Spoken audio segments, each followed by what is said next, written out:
Celebrating the connection with our pets. This is Animal Radio, featuring veterinarian Dr. Debbie White, groomer Joey Villani, news director Lori Brooks. And now, from the Red Barn Studios, here are your hosts, Hal Abrams and Judy Francis. Have you done your shopping yet? Looking down at the radio now. Oh, you haven't started yet? That's okay, me neither. But I will tell you, the price of turtle doves up this year. This is important if you're thinking of getting the turtle doves. Also, the the pear tree, the partridge in the pear tree down. I will give you all of the information coming up in just a few minutes right here on Animal Radio. Is that because pears have gone down or partridges have gone down? You'll just have to wait to find out right here on Animal Radio. It looks like Tippi Hedren, the amazing, incredible Tippi Hedren, will be joining us today. Of course, actress from... Does she still have that big, cat sanctuary? Shambala. Shambala. Yes, she does. In the elephant. Cool. It's, back in the canyons in California, Southern California. It's beautiful back there. Do you remember the birds? That's where I know her from. Is that movie terrified me as a kid. Yeah. It was just, very impressionable. And you know what? It made an impression on her. That's why she has her sanctuary now. She realized how dangerous these animals are later. And Alfred Hitchcock, of course, was very influential in her life. She really liked him in the beginning and then grew to really despise him. We'll find out a little bit about that coming up in just a few minutes right here. The birds, go ask your dad. That was 19... I remember it. Was it 60 something? It was black and white. Yeah. Yes, it was. Uh-huh. Yeah, unless it's been colorized. And people, I talked to some kids at work the other day, and they're like, what do you mean TV's black and white? I'm like, yes, there was a time when there was no color, and it wasn't just some kind of thing you clicked on your phone to kind of be artsy-fartsy, Yeah. They were totally dumbfounded that TV was in black and white. Yeah. And you know what? You only had a couple channels. You only had a couple channels, and of course, the only reason to have children was to get them to be the remote control, to get up to change the channel. Yeah. We always made the youngest in my family do it. Yeah.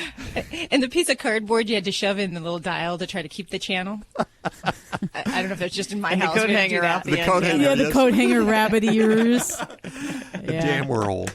But that's okay. The love for our animals extends beyond age. Just because we're old fogies doesn't mean you have to, turn the dial right now because Tippi Hedren's on. She has a lot to teach us about animals, and especially about the big animals, the exotic animals, and the big cats she has around her place.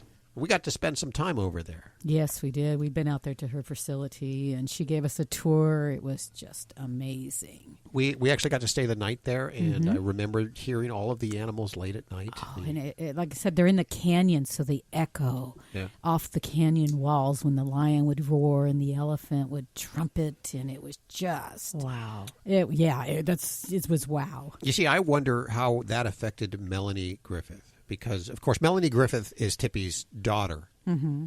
And then, of course, isn't Melanie's daughter Dakota Johnson? Yes. So we're talking about three generations of actresses there that, we'll talk to her in just a few minutes. I don't want to spoil everything, So she's right around the corner right here on Animal Radio. We're also going to take your calls if you have questions about your dog or cat, bird, flamingo, whatever animal you have.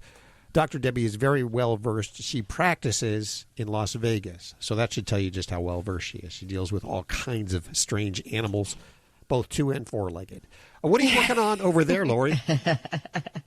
I'll tell you about a fashion makeover artist who is turning his tricks towards animals for the holidays, and it's landed him on a magazine cover, too. This year, 52% of pet owners, or I like to say pet guardians, plan on buying Christmas or Hanukkah gifts for their pets. Now, that's up 43% from last year. More people are expected to buy gifts for their animals than last year, almost half more. Wow. And who doesn't want to buy their pets a gift, though? I mean, I would rather give my dogs a gift than Aunt Susie, And you see, you fit the typical upper end of modi on this. 62% female respondents are more likely to get their animals gifts. The females are more likely to do that. So, guys, let's show them off this year and get your dog or your cat or your iguana. At least hang a sock above the fireplace. Put something in it. Stocking. That's what a dog biscuit. Yeah. Yes. Hi, Jay. How are you? I'm doing just fine, John. How are you? Very good. Have you done your shopping yet for your animals? I not even begun to even think of it. Oh. Good for you. Wait till that last That's minute. just like me. I'm not going to get home until after Christmas. Okay. So, Well, how can we help you? I have Dr. Debbie here, and she can answer almost any medical question.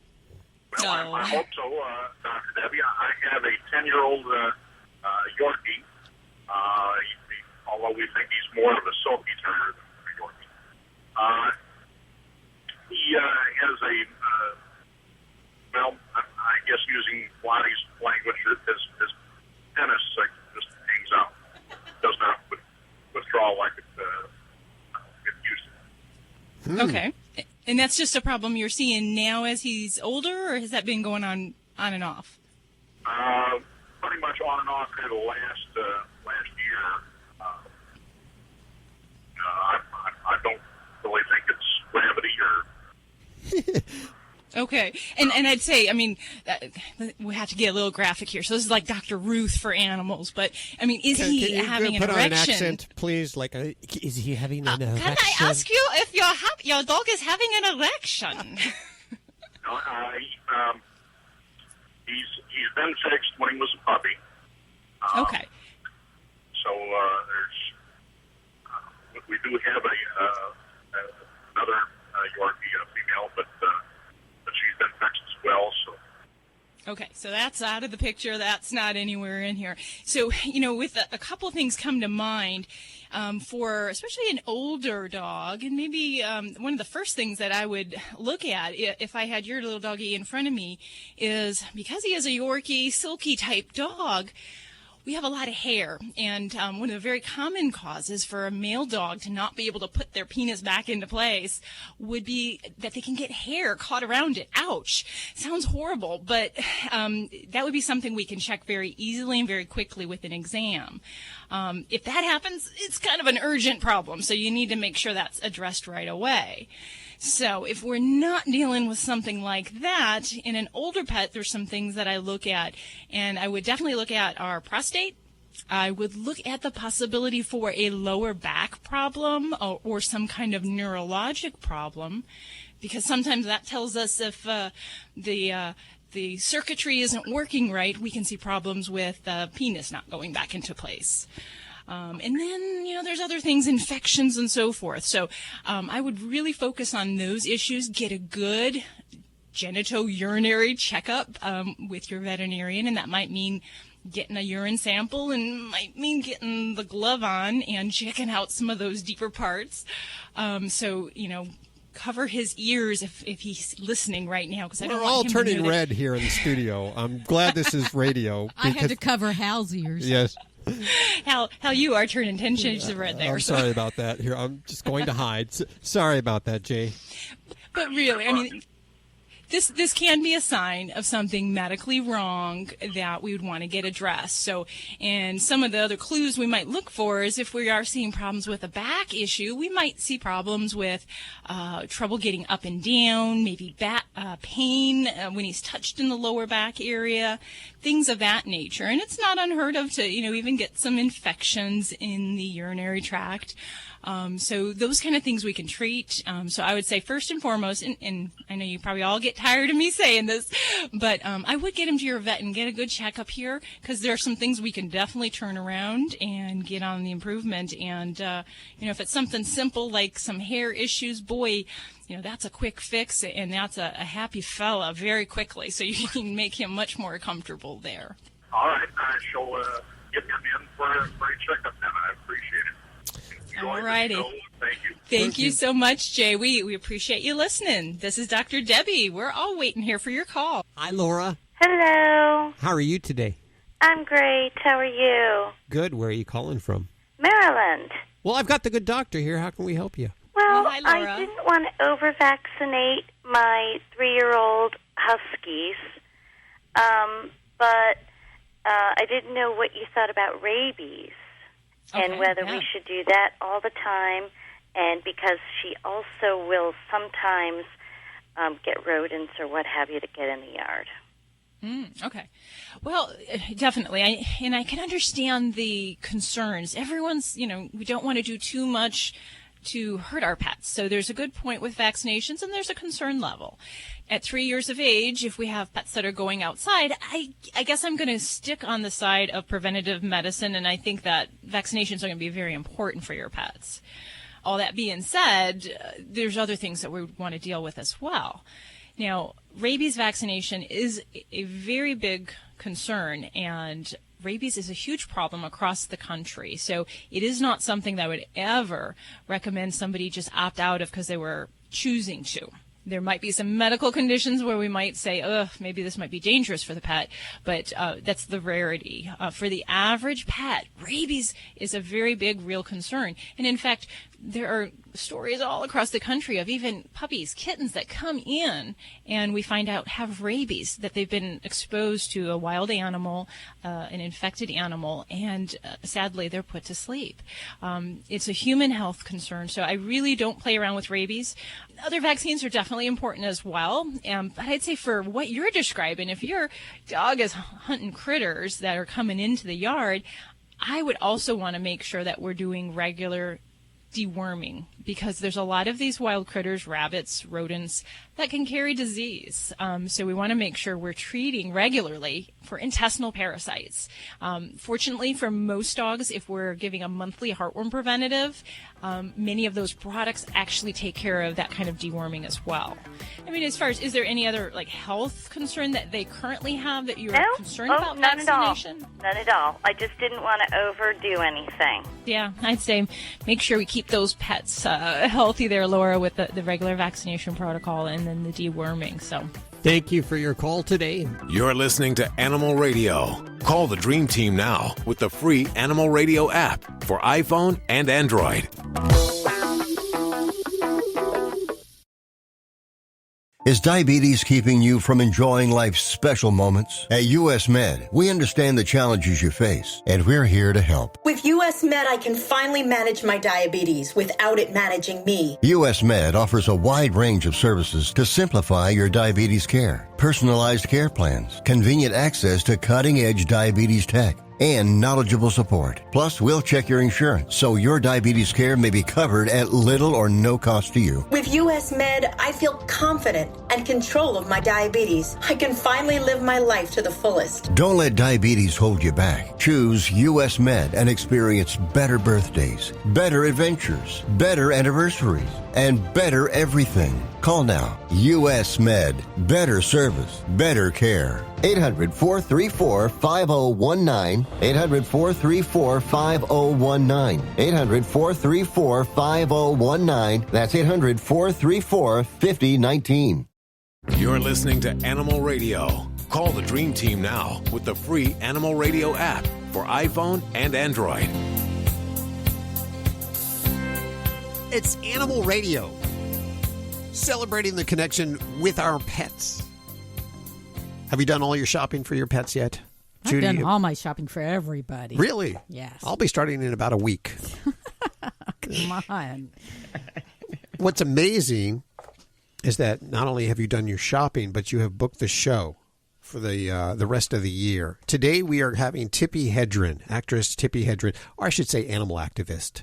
Yes, she is. She's a big animal activist. For the big kitties. Yeah, for the big kitties. She even has a bunch of big kitties. Oh, we've been out there to her house. It's just preserve, awesome. Yeah. It is. Oh, you guys have been there? Yes. Oh, I've been in her bedroom with the lions. Okay, now that just sounds weird. Well, what do they call them? the Ligers or whatever with the lion, tiger. He's outside her window just chirping and purring. It's like, oh my gosh. Wow. Oh, it's amazing. She has a book out. It's an autobiography. You read it? It is, yes. Yeah. It's an autobiography. Mm-hmm. And she'll be joining us this weekend. Next weekend, Ralph Nader. Ralph Nader, it says. Ralph Nader. The yes. Ralph Nader will be joining us. And also now a big animal. Why is Ralph Nader coming on the show? A great question. I'm glad somebody asked that here. He started a bunch of organizations that have everything to do with driving safer cars, eating healthier food, breathing better air, drinking cleaner water. Now he is working for the animals. He has a book out. It's kind of like a George Orwell's Animal Farm. It's where the animals and the humans can communicate with each other. It is fiction, but it is very poignant. Dr. Dolittle. Yeah. Sort of like that. Charlotte's Web. Exactly. There are so many like that. So Ralph Nader joining us, and then we have Joanne Worley. She will be back with us for her third, am I going to say third yeah. appearance? She's been on a few times. Yes. Also a big animal activist. She's Tell anyone that joins us on Christmas Eve that they have to bring gifts. They have to bear gifts, okay? That's what Joey says. We are working, yes, we are working on Christmas Eve, so we want gifts. And lots of baked goods. This is my gift, doing this show. Anyway. Yeah. Lori, what are you working on over there in the newsroom for this hour? Something really interesting. There's this new report out, and they examined more than 200,000 claims for pet insurance. Uh-huh. So they examined all these pet insurance claims, and we find out from it what the typical claims are for cats and what they are for dogs, and some of the most expensive claims, and actually some, actual dollar figures of what you can expect to pay if you don't have insurance for your pet. Yeah, I'm one of those people that I put money away in an account for my pet. I don't have insurance. But, either way, you got to have something for a rainy day. The cost of taking your animal to the vet now has become so prohibitive. And I'll tell you why that is. Okay. Why they say it is so expensive these days. They say, you want me to tell you now? Sure. Well, is it going to... Well, we don't want to give it away. No. Really quick, because animals are now getting, treatments and diagnostic testing like we humans do. They're, animals get MRI. Yeah, they did. And then in all kinds of chemotherapy and different kinds of treatments that, is expensive. They didn't have that 20 years ago. It would be crazy right. if you brought your animal in for an MRI or any kind of one of these procedures. They would laugh at you. Yes. I do have some good news about the economy, and that is the price of the turtle doves has actually driven up the cost of presents from the 12 days, but it stays, the whole list stays about stable. The doves went from $290 to $375 this year. That's the biggest increase on the list. But some of the things, stayed the same price or became cheaper, including the partridge in a pear tree. That's cheaper? That actually became cheaper this year. Wow. Yeah. The whole list is about $34,363. That's up. How much? $34,363, up $233 from last year. Besides the turtle doves, the cost of the 11 pipers piping and 12 drummers drumming, both up 2.8%. And Thomas Melcher, he's an investment officer at PNC Asset Management. He says the increasing wages of the drummers and the pipers could signal a march toward higher wages for a broader range. What about those maids of milking? Yeah. Well, here's the thing about those maids of milking. He wouldn't be surprised to see the increases for the maids of milking and the 9 ladies dancing, as well as the 10 lords of leaping either. So there you go. We're going to go to the phones in just a couple of seconds here. Joey, what are you working on for today's show? Well, you notice the Carly Simon song, You're So Vain. Yes. You should probably play that today because we're going to be talking about how to make your pet look younger and more beautiful. Wow, they can't get any more beautiful, Joey. You know that. Yeah. Do people really care about if their pet looks young? Yeah, they do. Believe it or not, it's something I'm asked a lot. It's actually a thing. And, okay. Yeah, it's actually a thing, and it's from people who really love their pets, and they just want to preserve them. I think to keep them looking young, to make them feel good. They're not here long enough, That's for sure. Yeah. Here. True dat. Dogs or cats, horse or emu, animals are people too. A group of Mormon women from Australia are doing the darndest thing. They're knitting little sweaters for a small breed of penguins known as fairy penguins, who often get caught in the oil spills off the coast of Australia. The tiny doll-sized sweaters help keep the penguins warm during the rehabilitation process. They also keep the penguins from trying to clean themselves and ingesting the poisonous oil. Tourists flock to see the tiny penguins in their colorful sweaters as they parade around the Phillip Island Nature Preserve. The knitters, mostly between the ages of 50 and 80 years old, produce so many sweaters that they're now being sold in the gift shop on toy penguins, with the money being raised used to build a rehabilitation pool. I'm Britt Savage for Animal Radio. Animals are people too. Animal Radio. Check out Animal Radio highlights, all the good stuff without the blah, blah, blah. Browse on over to animalradio.pet. Streaming TV is where it's at. It's not about cutting the cord anymore. That's old news. It's all about your customized TV options. With the best and cheapest high-speed internet and your own TV subscriptions, we've got your dream TV lineup. Between wired and satellite internet and TV, you now have tons of options. Save money and get more internet speed and better TV today by calling the Whole Home Connect. We scan your location and offer you the best TV and internet options. And we always have specials and promotions. So when you call, ask about that. Take 5 minutes of your time. Make this free call now and learn how to save money and get better internet and TV for your home anywhere in the U.S. Make this simple and free call now. 800-617-5145. 800-617-5145. 800-617-5145. That's 800-617-5145. This is an Animal Radio News Update brought to you by Fear Free. Fear Free takes the pet out of petrified and puts the treat into treatment. To learn more and find a certified Fear Free veterinary professional near you, visit fearfreepets.com. I'm Lori Brooks. Hey, there's a new report out that says pet owners may shell out as much or more money for their pets' health care as they do for their own health care. And it's mostly because of pricey new technologies that are out there and some more advanced treatment options that we have these days.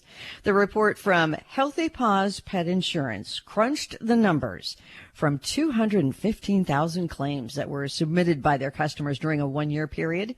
Well, the most common accidents and illnesses for dogs include stomach issues, and they say it's mostly or often from ingesting human foods that aren't good for dogs, like chocolate and other sweets. Also, other big problems for dogs include skin conditions, ear and eye infections, growths, as well as their removal, and chronic allergies and pain. And as the report shows, stomach and skin issues also affect a lot of cats, as do UTIs, or urinary tract infections, as well as cancer, kidney disease, eye and ear conditions, plus heart and respiratory problems for cats. Now, when it comes to actual dollars, the report found stomach ailments in pets can cost more than $6,000 to diagnose and treat. Growths and lumps can cost upwards of $15,000 because, obviously sometimes they do involve cancer. Heart surgeries for dogs run as high as $20,000. And then the monthly medication bills after that can add up to more than $100 a month. The most expensive insurance claim Healthy Paws, by the way, has seen for a dog involved a 3-year-old female French bulldog diagnosed with a degenerative spine disease. The final bill on that claim was $44,296. Wow. Now, the highest claim paid for a cat, it was just over $14,000 for a 10-year-old male cat that was diagnosed with liver cancer, which required a biopsy and surgery. There are thousands of American soldiers serving over in the Middle East. You know that. But many of them, did you know, find stray cats and dogs that become their pets. It's like their family. They create bonds, and often the pets will bond with entire groups of people or soldiers while they all chip in to care for the adopted pet. Well, now the pets hanging around military bases in the Middle East are being called pests by some of the local authorities, who are now trapping them with plans of exterminating those strays, according to the group Guardians of Rescue.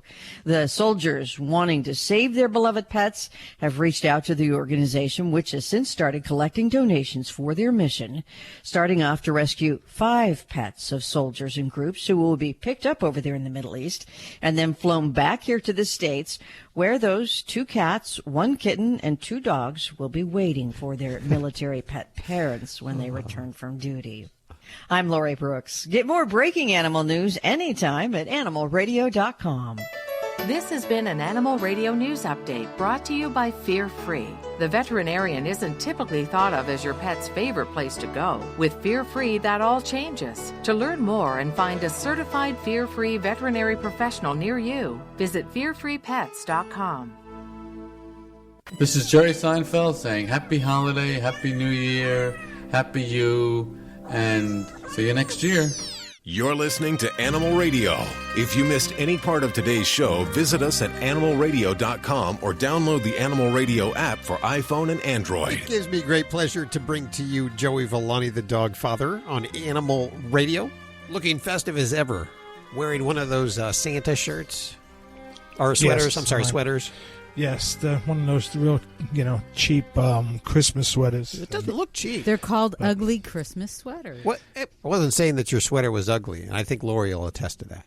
I was actually complimenting. It's a nice sweater, isn't it? No, it's an ugly Christmas sweater. I mean, come on, any sweater that's red and green, you got to be a certain type of person to be able to pull it off, and it certainly isn't me. Yeah, with a little Rudolph with a light-up nose on it. Yeah. Yes, exactly. Okay, so how are you doing? So I had somebody, and it's not just one person. A lot of people ask me this, is how I can make their pet look younger by grooming and some other things. So people actually ask you how to make their animals look younger, is what you're saying? Well, I guess it's no different than listen, I'm pretty vain myself. I'm thinking about getting that cold sculpting done on my neck, and and I know women try to get the wrinkles out. So I guess it's the same thing with their pets.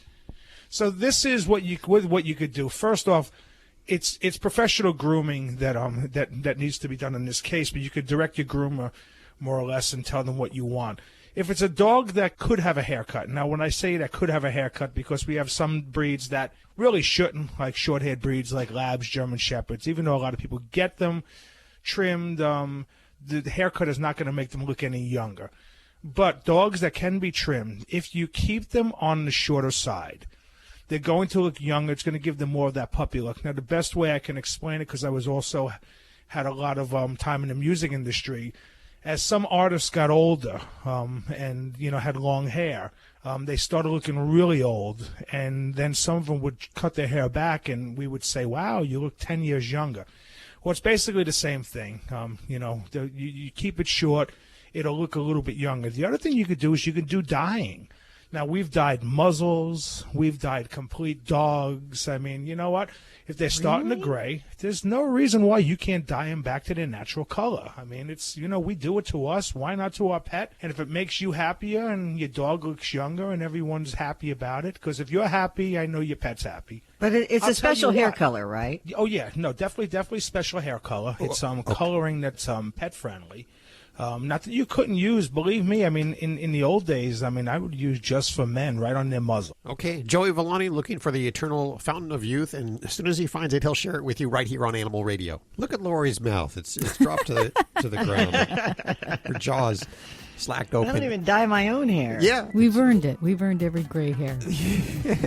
Yeah, no, I don't like it. I don't like it. I dye, pluck, moisturize, D-line. I do all that to myself. Well, there's something new for you. If your animal's looking old and you want them to look a little younger, dye their gray hair, according to Joey Villani, or just let them grow old gracefully. This portion of Animal Radio is underwritten by Fear Free Happy Homes. Don't forget you can get your fix of Animal Radio anytime you want with the Animal Radio app for iPhone and Android. Download it now. It's made possible by Fear Free Happy Homes, helping your pets live their happiest, healthiest, fullest lives at home, at the vet, and everywhere in between.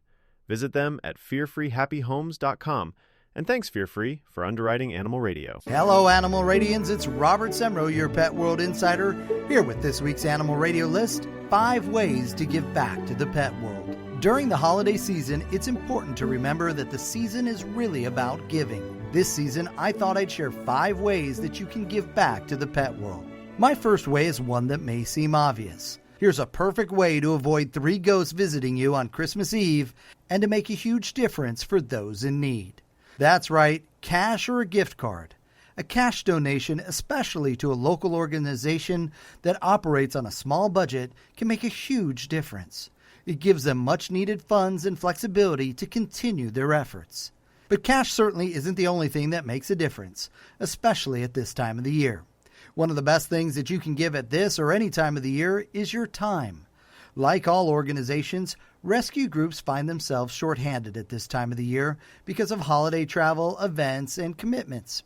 Volunteering your time helps fill in the holes that are desperately needed and greatly appreciated.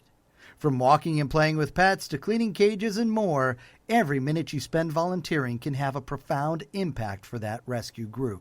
Wish list items are another great idea. Every organization out there has a wish list of much needed and appreciated items that help care for pets. From toys to treats to reams of paper and office equipment, the lists are usually posted on their website and easy to find, and these days, easy to fill.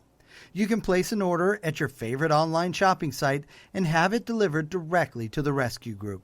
Donate your company's expertise. Whether it's construction skills, photography skills, accounting skills, or any other business, it's likely that it can benefit a rescue group. Think about becoming an evangelist for a cause or a group. That's right, you can be a loud voice for those without a voice or the time to express their voice. All of these groups need help with their efforts on social media, regular media, and at local events.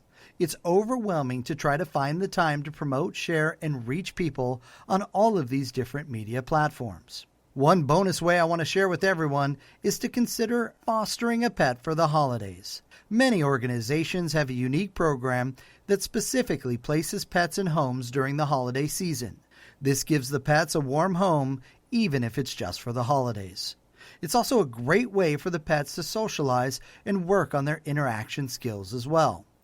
There are many more wonderful ways to give back to the pet world. As you're checking your list twice, make sure that you add a gift to a local rescue to that list. You'll be giving them something to change lives and save lives, and you'll likely receive even more in return. Share your holiday pet rescue gift-giving ideas on our Animal Radio Facebook page. With MedGuard Alert, you're never alone. You can connect with medical professionals anywhere, anytime. And now MedGuard is introducing our exclusive new Care Watch. If you need help quickly, use it from anywhere to contact medical professionals. No cell phone required. The Care Watch is not only a life-saving medical alert device, it's a revolutionary health monitoring system that checks your blood pressure, heart rate, oxygen saturation, and much more. And here's the best part. If you have Medicaid, you may qualify to get your Care Watch for free. The Care Watch is only available through MedGuard Alert. Call us right now. We have monitoring programs starting as low as $1 a day. The call is free, activation is free, shipping is free, and no contract is required. Remember, with Medicaid, you may qualify to get your Care Watch for free. Call us to get your Care Watch right now. 800-451-4807. 800-451-4807. 800-451-4807. That's 800-451-4807. Hi, this is Emmylou Harris on Animal Radio. Please spay and neuter your pet. Portions of today's show are a repeat from an earlier broadcast. Oh, what did he say? He said, we're all across the USA, the most listened to pet show today. Animal Radio, we're everywhere you go. Animal Radio. Animal Radio. It is toll free to Dr. Debbie. Hi, Diana. Welcome to the show. Hi. Thanks for taking my call. What's going on? Oh, I have a reindeer who has gotten extremely aggressive. Wait. Okay, wait. Like a reindeer Chihuahua breed? A reindeer, Rantifer Tarandus, yeah. Caribou. Okay. Oh, as a pet. Okay. Well, actually, I have the largest herd of reindeer in California. So, yeah, they're my pets, but at Christmas time, they work. And this one's gotten very aggressive, and it's a female. I've had her for 2 years. She's never done this before. She has to go to work in about a week and a half, and she'll be gone for the whole season. And at one point during the time she's out there, I actually have to get in an elevator with her. And the way she's behaving right now, I don't think that can happen. So anybody with any ideas, help. So she's aggressive to you or to other reindeer? She's gone after two of my handlers. So far, she hasn't come after me, but she's gone after two of my handlers, and just without any warning, just suddenly, bam. Wow. She wants to do this anymore. Yeah, I don't think so either. And is she in a breeding herd, or is she kept separate, or how is that? No, I don't have a breeding permit, so she's not in a breeding herd. Okay. But it is, you're right, it is the season of rut, so it may be hormones, but it hasn't happened before, which makes me worry. The season of what? What was that? It's called the rut, or the rutting season, and it's basically the mating season. That's interesting they call it the rut.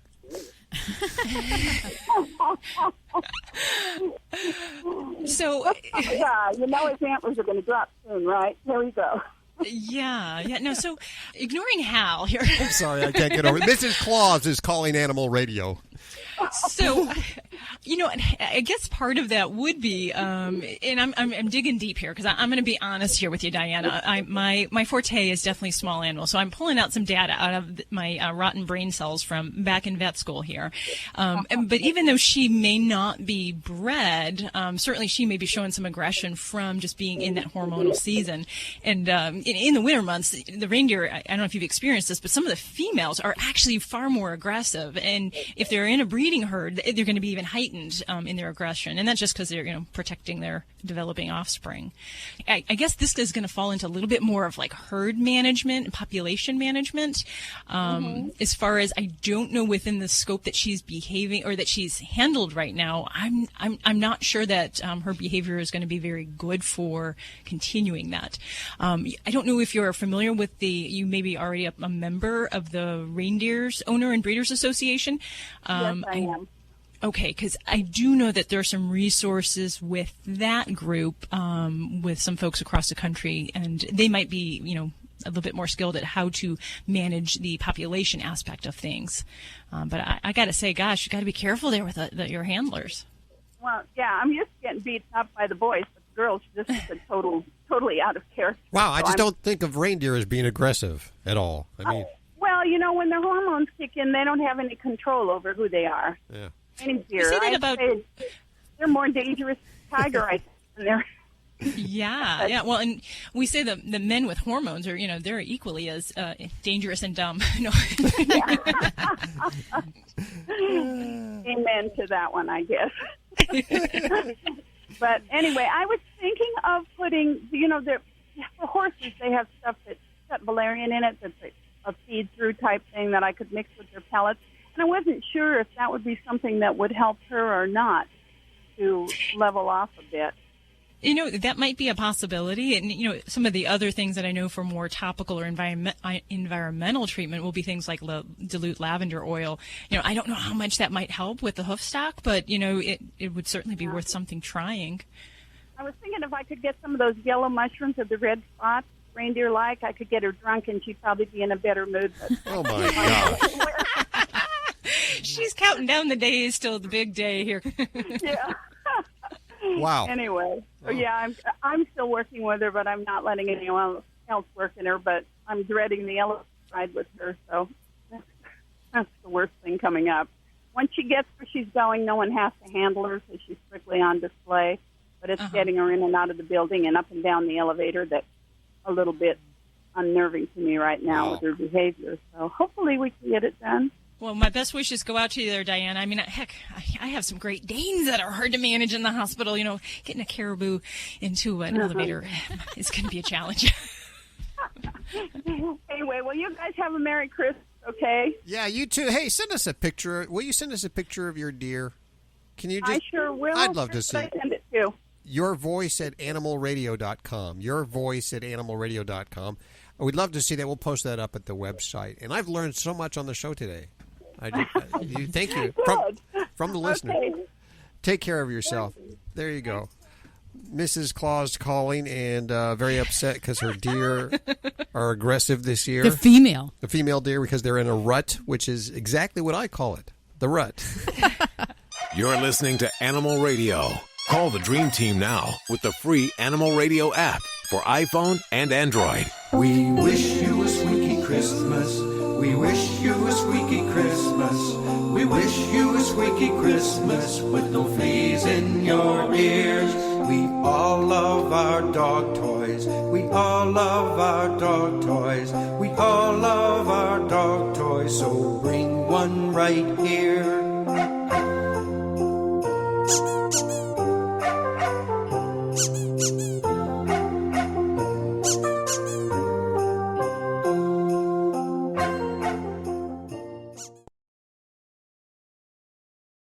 Thanks for calling the Veteran Car Donation Program. How can I help you? Can you come and pick up my car and give me that tax deduction I've heard all about? Sure, we can pick it up in about 2 business days or less. Call right now and donate your car to help our veterans. Call 800-927-9819. 800-927-9819. 800-927-9819. Call right now. 800-927-9819. Celebrating the connection with our pets. This is Animal Radio, featuring veterinarian Dr. Debbie White, groomer Joey Villani, news director Lori Brooks. And now, from the Red Barn Studios, here are your hosts, Hal Abrams and Judy Francis. And this hour on Animal Radio, Tippi Hedren will be joining us. Actress, animal activist Tippi Hedren. She also has her preserve called Shambala, where she has many, many big cats and elephants and other animals. Yes, she does. Awesome. She's got like panthers and cougars. And now, why is she on the show? She came out with her book, autobiography called Tippi. She talks about her early days when she was a model and then being discovered by Alfred Hitchcock and got the acting job in Birds, and then how she went on and did Roar and her foundation. She's had a pretty fascinating life. You might remember a few years ago there was a lot of legislation about exotic animals and not allowing us John Does to have just any animals without any permits. She was behind that. She was really the influencer who pushed that legislation through. Yeah, and trying to get rid of those canned hunts. Yeah. Dr. Debbie, you're in Las Vegas. Do you deal with any big cats? No, I really do not. Biggest cats that I've seen have probably been, we've seen some like little exotic cat crosses, like the Chaucy, which is a kind of domestic cat and an African cat, wild kind of cross. But no, I really, a classmate of mine in vet school actually got attacked by a big cat when she was working at a local zoo.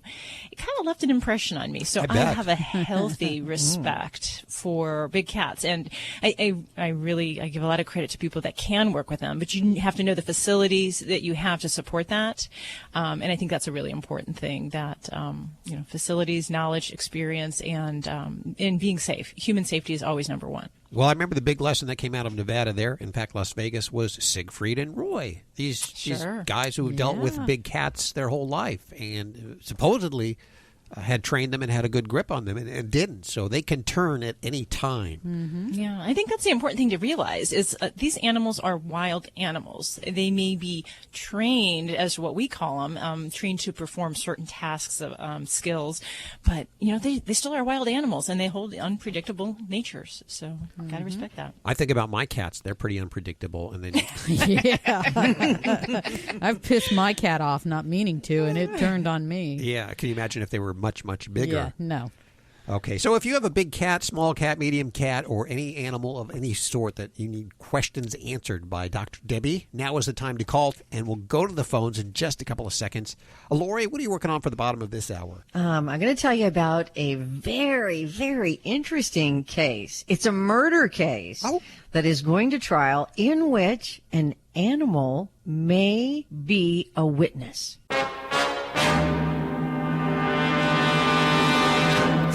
The star witness. Yeah, I mean, it's actually, this animal's the only witness. And dun dun dun. Yeah. Hi, Sylvia. How are you? Hi, I'm fine, thank you. Where are you today? I'm in Houston, Texas. Beautiful Houston. How can we help you? I have a Goffin's cockatoo, and she's been chewing on her tail, her tail feathers and her wing feathers. And is she pulling any feathers out, or is she just chewing on them? She's just chewing them. The feathers are not coming out. Okay. And do the feathers look normal? Are they growing feathers, or what we call the immature feathers, or are they already fully developed? they're fully developed. They were fully developed, and about I think she started about a month ago. And I noticed that I thought she was preening, and then I noticed that her feathers looked a little different, a little ruffled, and just not normal. But she continues to do that. I don't know if it's nutrition deficiency or if it's the time of the year when they that they're, I don't know if they're molting. Yeah, well, and birds definitely will molt throughout the year, and that process takes weeks, sometimes months, as they get new feathers that replace the old ones. So, and that's a continual cycle. So we should never, really have a bald bird, because as those old ones fall out, the new ones will be growing in. Now, I'd have to say, Sylvia, that you've just raised one of the most daunting questions in all of avian veterinary medicine, because feather picking and feather-related problems in birds are the most frustrating one that we deal with. And there's a lot of reasons for that, because it is a multifactorial problem. And you ask, could this be something nutritional? Could it be behavioral or medical? And the answer is yes, all of the above. And that's what makes it so challenging, is that sometimes it can be something medical, such as an infection, allergies, mites. Sometimes it can be something like a nutritional shortcoming. It can also be behavioral in that, cage birds, they're beautiful, but out in the wild, they do a lot of bird things. And that is that occupies their time and their mind. And in a caged indoor setting, we kind of make it simple. We put this little thing of food in front of them, and we talk to them, we play with them, but we've eliminated a good part of their day that's spent being a bird and doing what we call foraging. So some of these things are very, I would never say easy, but some of them can be straightforward. The first thing I would recommend is you do need to find a good avian veterinarian in your area that's comfortable with things, because there's some basic tests that we would start with. Some of them are related to the feather themselves, where we look at the feather under a microscope, take samples from the skin, and even do lab work.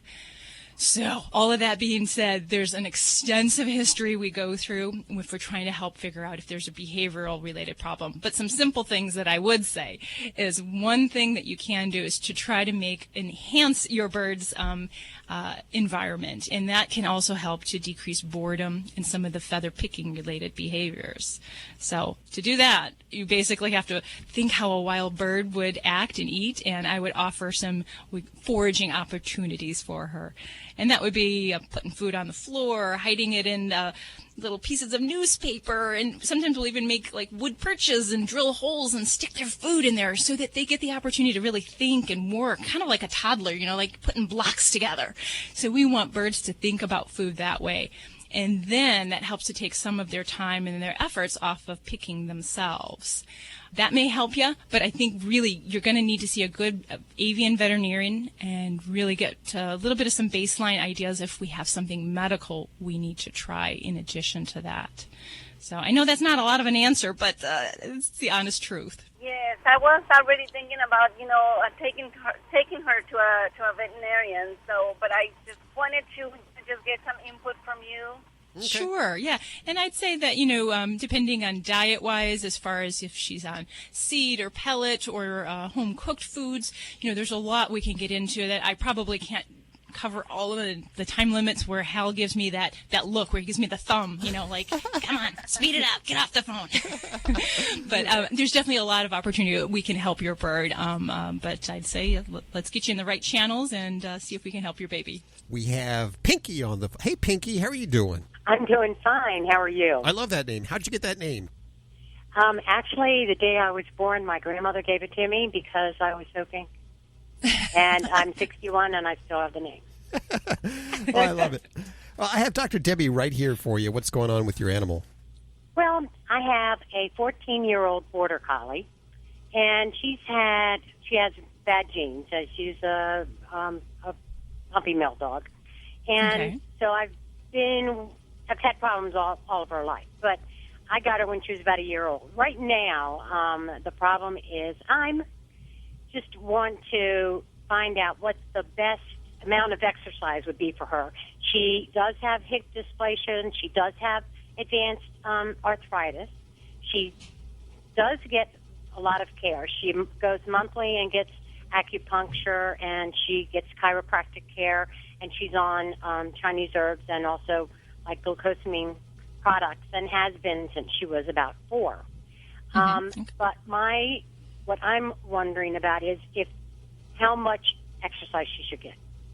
Okay, Basically. great question. And you sound like you're tapping into a lot of different modalities to help control pain and how to keep her mobile in her senior years there. So that's wonderful. And the hard thing is that this is a difficult question to answer for every pet as a blanket statement. And my response normally is the amount of exercise we want for a senior pet with arthritis depends on their existing muscle tone and strength, and also what they can tolerate already.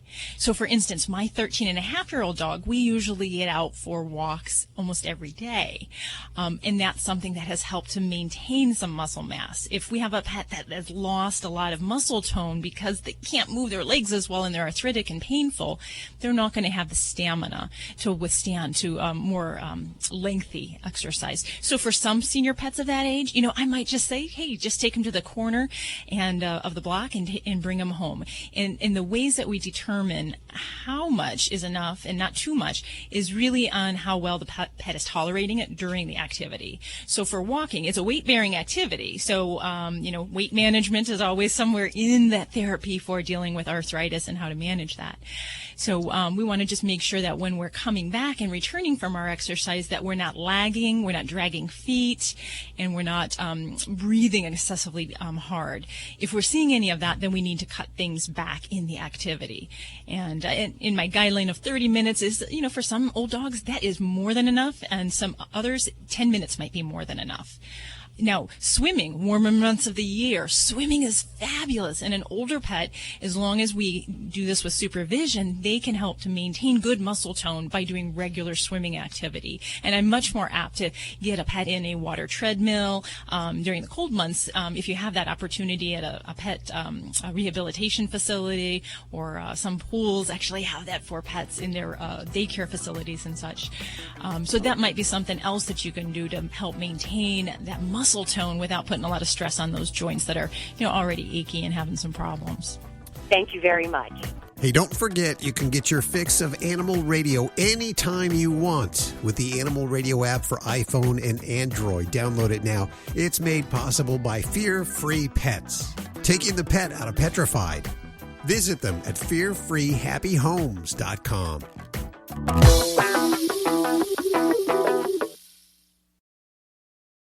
Thousands of authors across the country have written books and published them with Page Publishing. If you've written a book, they can help you through the process, cut through the confusion of the publishing world to make it easy for you. If they decide to publish your book, your work ends, theirs begins. From copy editing and proofing to typesetting and book cover art. Plus, get your book printed, distributed, and sold on Amazon, Apple Books, Barnes & Noble, and in bookstores across the country. They even help promote your book. Biography, self-help, mystery, novels, sci-fi, or even a children's book. No matter what genre, Page Publishing can bring your book to life. And don't forget to ask about audiobooks. We do all of this for you. Call today for your free writer's guide packed with tips, tricks, and templates to help you finish what you started. 800-215-6815. 800-215-6815. 800-215-6815. That's 800-215-6815. You're listening to Animal Radio. Call the Dream Team now with the free Animal Radio app for iPhone and Android.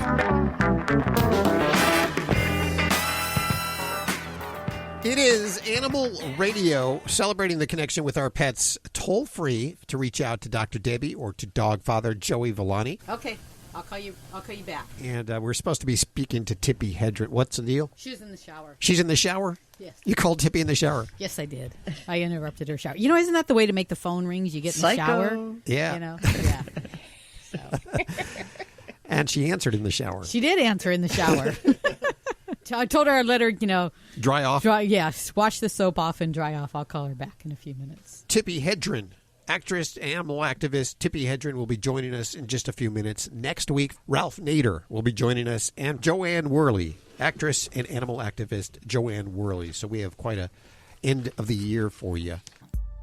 It's the time of year when everyone is out shopping, fighting for parking spaces, and spending way too much money, all in pursuit of the perfect present. Maybe the best gift is one we already enjoy every day. This season, why not consider the presence of our animal friends as our present? Animals gift us with their lives for our comfort and convenience. They lift our spirits, inspire great works of art, song, and poetry, and are the most agreeable companions. All it takes is one small, cheerful sparrow in the backyard to remind us that we are never alone. Scientific studies show that the unconditional love of our pets can touch and heal us in magnificent ways. People experience lower blood pressure, stress, and heart rates when in the presence of their animal companions. Those who have suffered heart attacks live longer if they have an animal friend than if they don't. And people with pets just make fewer trips to the doctor's office. If we are suffering from depression, having a dog to walk, a cat to care for, a bird to talk to, or even watching fish in an aquarium helps us find a focus outside our sadness and allows us to connect with the larger world. When horses allowed us on their backs, they gifted us with the ability to travel farther than our own 2 feet could ever carry us. Today, it is still horsepower that gets us to the mall. Pigeons have saved the lives of soldiers by carrying secret information across enemy lines. The seashell murex gives its life to gift us with the color purple. Bats gift us with lovely and peaceful twilights by eating mosquitoes. For the ancient Romans, a magical woodpecker brought rain to refresh and revitalize a city. That is a great present. It was Raven who brought fire to humankind, and in the Quran, the Saluki breed of dog is considered a gift of Allah. One of the most prized gifts one could receive from the ancient Chinese emperor was one of his royal dogs. And how long would Noah have been adrift if a dove had not found land? A recent study found that workers would be willing to take a cut in salary and work longer hours if they could bring their dog to work. A survey by Time magazine found that playing with a pet improved one's mood more than exercise, eating, or sex. If you happen to be ill in France and a ladybug lands on you, she will fly away with your sickness. Earthworms work the soil so our flowers will flourish. Bees give us honey. And my favorite, butterflies prove to us that even if we sometimes creep like a caterpillar, we hold within us the power to spread our wings and fly. So during this holiday season, consider the presence of your animal friends as your present, and have your presence be their present too. Happy holidays from Voice of the Animal and Rayanne Cumulos.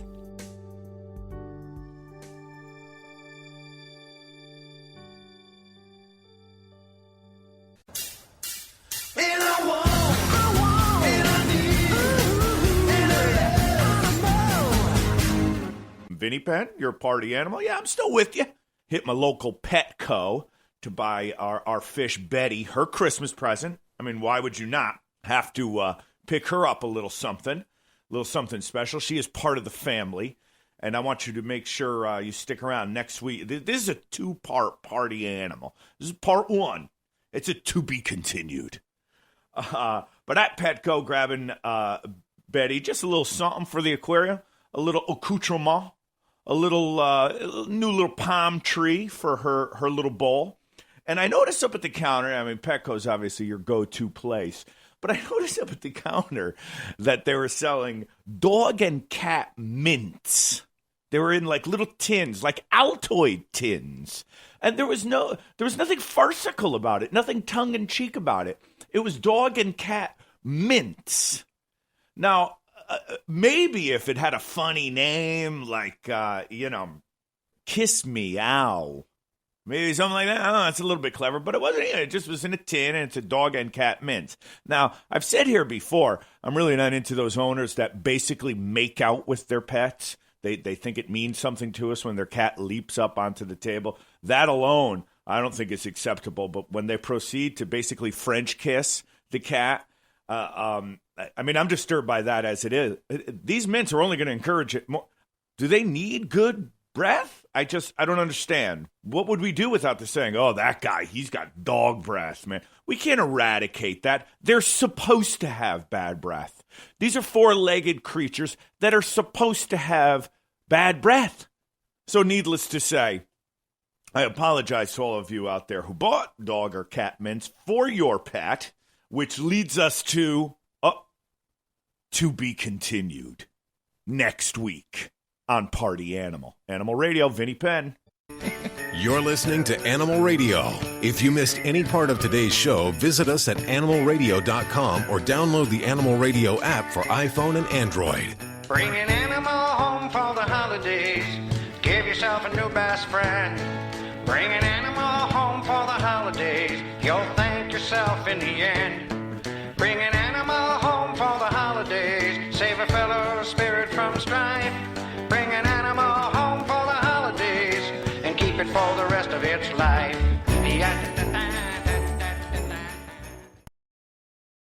Happy holidays from your friends at Fido Friendly Magazine. The fall-winter issue is available now for your dog to sniff out all the great Fido Friendly hotels and great products to set all tails wagging. This is the must-have issue of the year. So subscribe today at FidoFriendly.com with code HONEY and get a 15% discount. Make this a gift for an additional $10 for your Fido-loving friends and have a Fido fabulous holiday. This is an Animal Radio News Update brought to you by Fear Free. Fear Free takes the pet out of petrified and puts the treat into treatment. To learn more and find a certified Fear Free veterinary professional near you, visit fearfreepets.com. I'm Lori Brooks. The holidays can be so stressful for everyone, but you know that right now, don't you? And it can also be very stressful for our pets. Think about it. While some dogs enjoy the increase in activity and all the new experiences that come with the holidays and meeting new people, there are lots of furry other ones that are not such big fans of change and all that chaos that can come with it. That is why it is so important for us to be able to recognize signs of stress in our pets, and then that you remove them from dangerous situations immediately and help them relax. Because dogs do have their own ways of letting you know, hey, mom or dad, I am freaking out here. Come rescue me. So the blog Camp Bow Wow has a list of some signs of stress in dogs, and they say to look for these things. Lip licking and yawning will likely be one of your earlier cues, and both are indicators of stress. Now, if a dog is being hugged and tugged on and then begins to lick its lips and yawn, those are warning signs, a clear indicator that your dog is becoming anxious. Wide eyes and showing the whites of their eyes both indicate that a dog is stressed out, and often dogs with that expression will avoid eye contact with you, the pet parent, as well. Be sure to look for raised hackles, and the reason that's so important is because for a dog, when that hair in the middle of its back stands up, that is an involuntary response in dogs. So that means that it is not comfortable. It's likely nervous intense in that environment. Check for stiff wagging tails. That's another sign. A dog that is experiencing stress and may be ready to bite will wag its tail in a kind of stiff manner. The tail is pointed high and then moves back and forth quickly. And if a dog is literally shaking, cowering, or tucking its tail between its hind legs, that is also an indication that tells you that your dog is fearful at that time. So what do you do? How do you comfort dogs that are showing these signs of stress?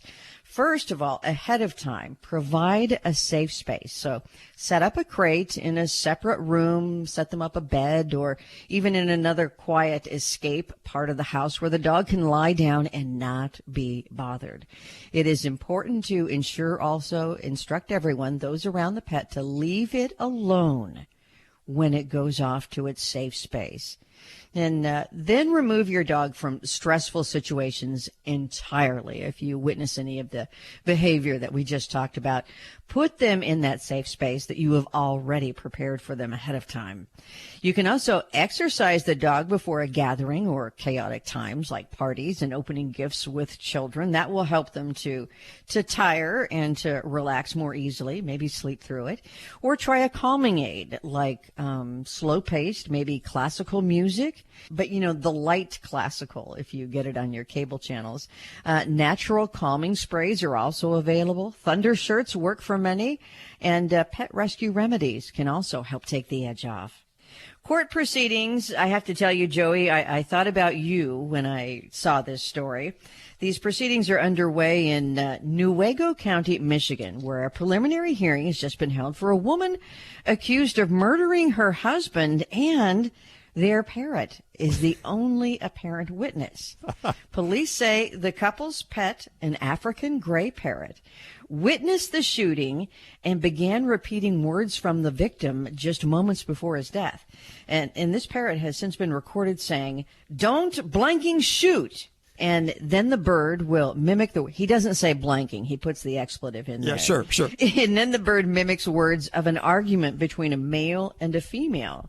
And since this is the only witness and they are known to be such, intelligent birds, the prosecutor in the case has said if need be, he will use the parrot as a witness. Huh. Well, hold on. What made you think of me because of the bird part or because of the dog father Italian part? That's what I'm asking. No, I thought of you because you have Gurney. Yeah, but does Gurney talk? Yeah, does Gurney talk? I think she does, doesn't she? No, Gurney Gurney just screams.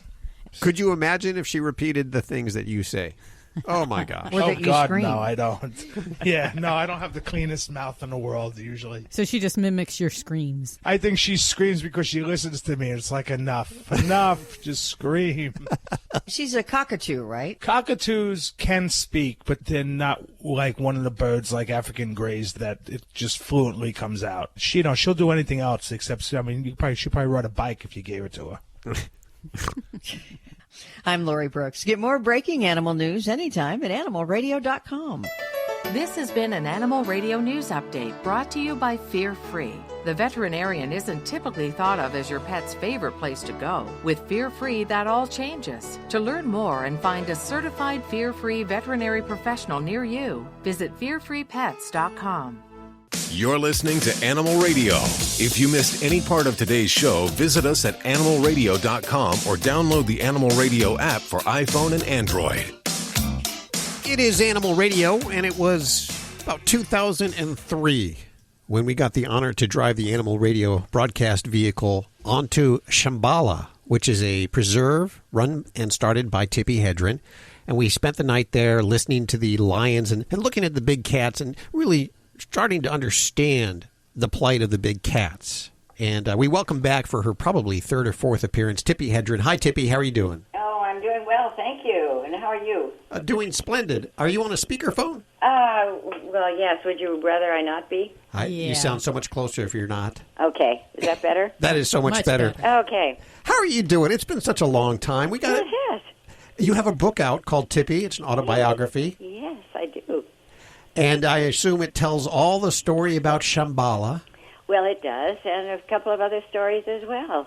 Well, now, most of us, when we think of Tippi Hedren, we think of The Birds and the Alfred Hitchcock flick. And that's not the only thing we think of. That's the first thing we think of. Yes. And your relationship with Alfred Hitchcock was rocky at best at the end? Oh, well, you know what? I'd never let it get too rocky. I'm a smart girl, and my parents taught me how to be smart, and so I never let myself get in too deep. The relationship with Alfred Hitchcock never got too terrifying or too awful, and it was. I wrote about it in the book, and so you'll have to just read the book. Absolutely. Yeah. Well, the movie Roar was a big changing point for you. Yes. You had several big cats on the set. What happened? We had a lot of big cats. We did a movie called Roar, and in doing so, we were going to use Hollywood acting animals, and when the trainers of those cats read the script, they said, "I don't have enough animals to do this movie. I think you better get your own." And well, that's a romantic notion, but that is what we did.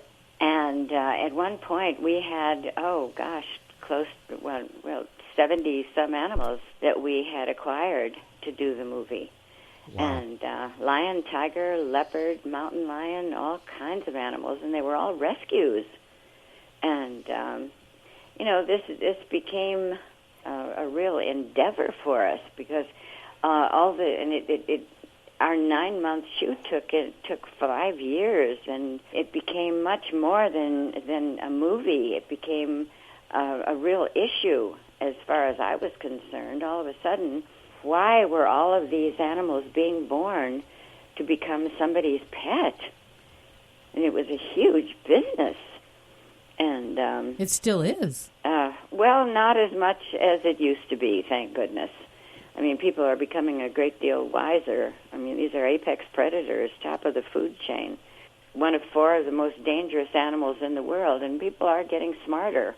What was it, 2 weeks ago, Lori, you reported on a lady, Trish Meyer was her name, who has 3 tigers in her house, and she's actually in trouble for child endangerment. She'd let the animals roam free in Vegas. Yes.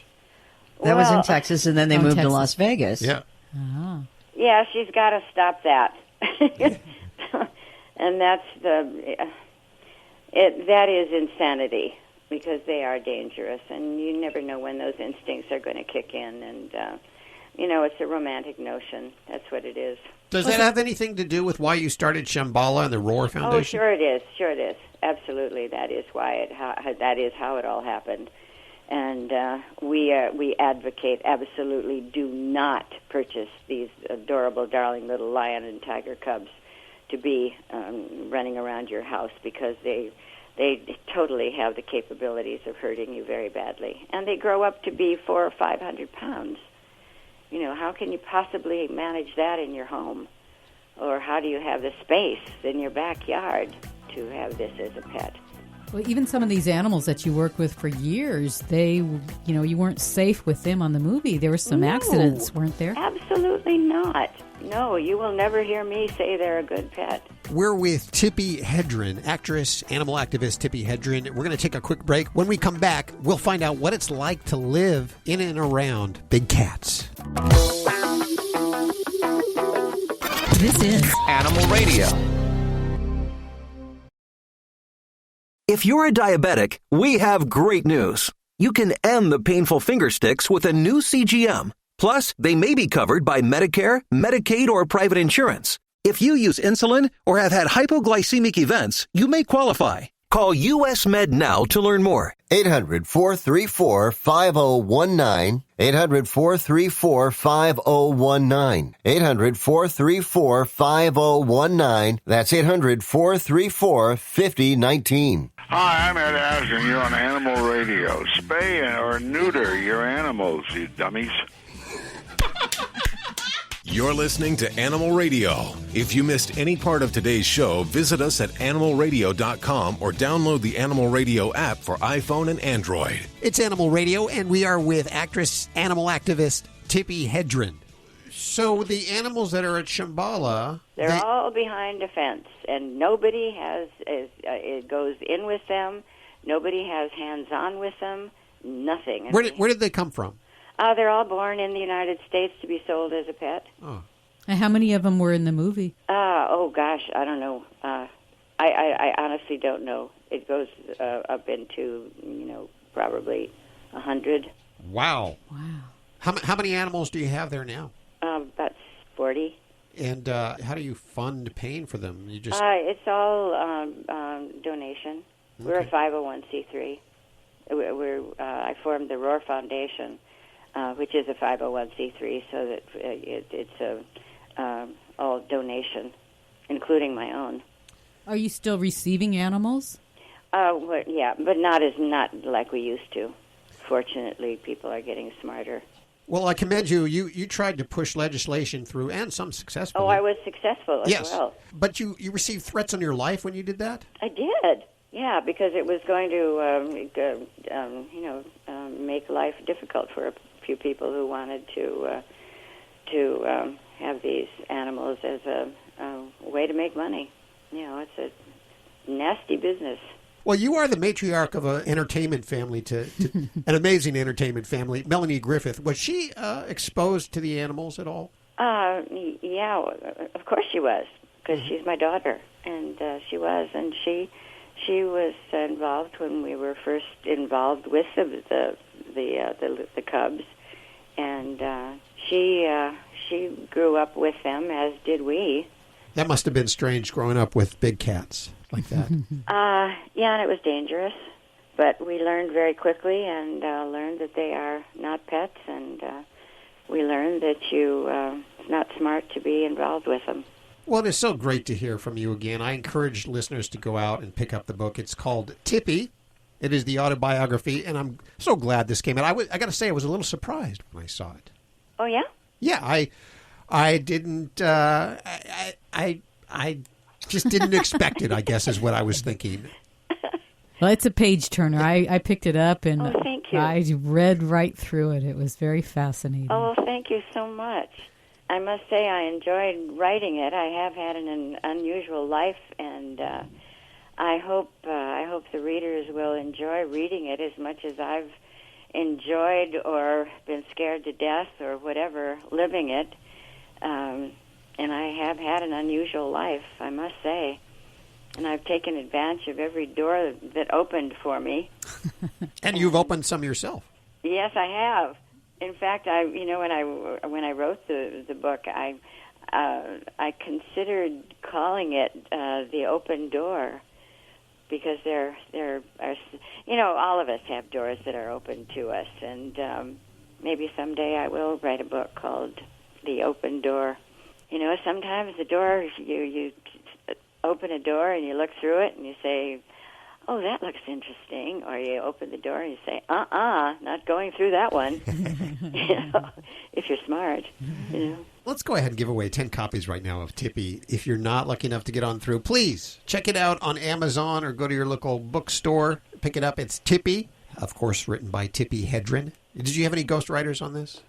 No, not a ghostwriter. I had someone help me put it together, because I'm not a writer per se. So I had Lindsay Harrison is her name, and she helped me put it together, because there's a way to put a book together.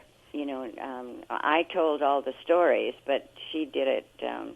She helped me put it together chapter-wise and all that sort of thing. Judy has been engaged by it. You can't get her attention when she has had your book. Well, I finished it. That's I already wonderful. Yeah.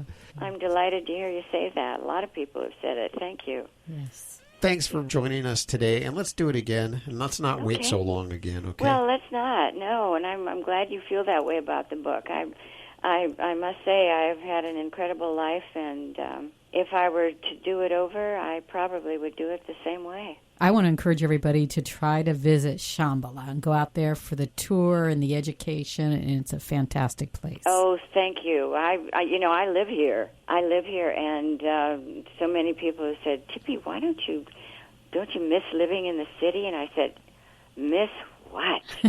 I've got this magnificent place. I look out at lions and tigers. I hear them roar and talk to each other, and it's the most beautiful place in the world. It is. We'll put links over at the website for people that want to visit it. It's in Acton, California. So if you live in the L.A. area or around there, it's actually not far of a drive. And, of course, the website. We'll put all that information over at our website at animalradio.com. Tippi, thank you so much. Well, thank you for calling. Thanks so much. I look forward to seeing all of you. Maybe not all at one time. Okay. Bye now. Bye-bye. Well, it's time for us to get on out of here and do our holiday shopping.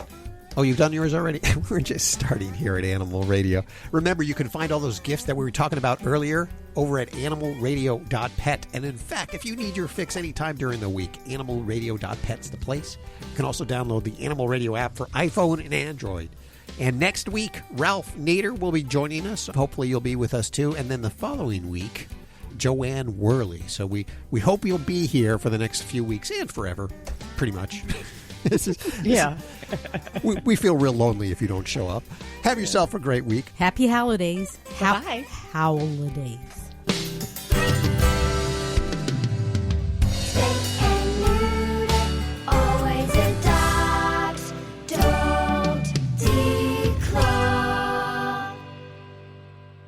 This is Animal Radio Network.